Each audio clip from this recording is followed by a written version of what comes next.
stories with Harry and Meghan, they simply rumble on, but seemingly someone very senior within the British monarchy truly, well and truly, put the boot into one of their plans. As ever, let me explain. Hi, good morning. How are you? Nice to have your company today.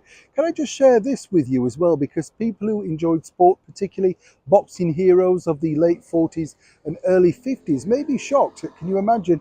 It's over 58 years ago since this particular gentleman, Freddie Mills, lost his life in a very mysterious circumstances in a back alley in Soho, all about missing money, clubs, gambling, and of course debts. You know what it's like. He had a fascinating story though, because for a while he was literally up there with all of the boxing greats, and then when he retired from that, became a film actor for a bit, and even presented a TV pop show with 6-5 Special. And what's interesting, it was around Soho recently, around that area, it's all been redeveloped, and you kind of look and think, no one has any idea what truly went on in here. Luxury flats there too. I know, I'll just park that one there for you. Back as ever to your breaking royal story of the day.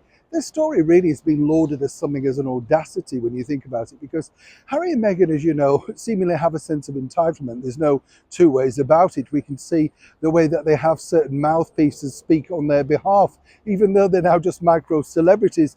Meghan herself clearly still thinks she's in the royal genre, and I find this very strange, because you're either one or the other. It's same with celebrities, isn't it? You can't go around advertising cheap bread and then refuse to have pictures with your fans. I mean, you're either one or the other, connectable or not.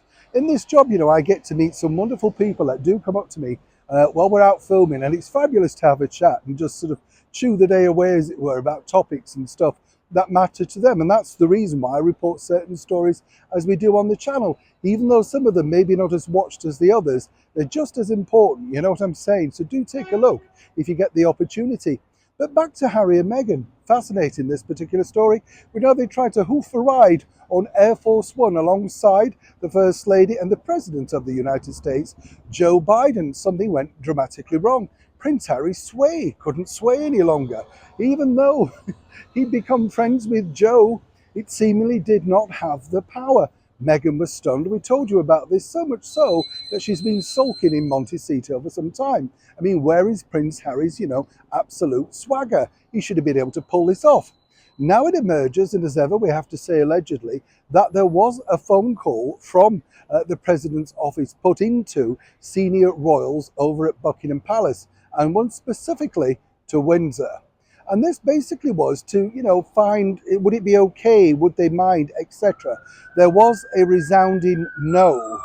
And I do know who that senior source was, but as ever, we're not really allowed to reveal. Interesting here is that the President of the United States, along with the First Lady, clearly value the ongoing friendship with His Majesty the King, the Prince and Princess of Wales, and the Duke and Duchess of Edinburgh, all senior royals, alongside Her Royal Highness, the Princess Royal.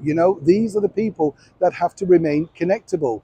So it's interesting, isn't it, that even though they decided and perhaps thought about it for a very quick second, very quickly they very much decided that this wasn't for them. Now apparently this has been fed back to the former royals known as Harry and Meghan. What's the betting this doesn't pop up in his next instalment of Spare? As ever, it's a developing story, and when I know more, you'll know more. Neil Sean in the very heart of London.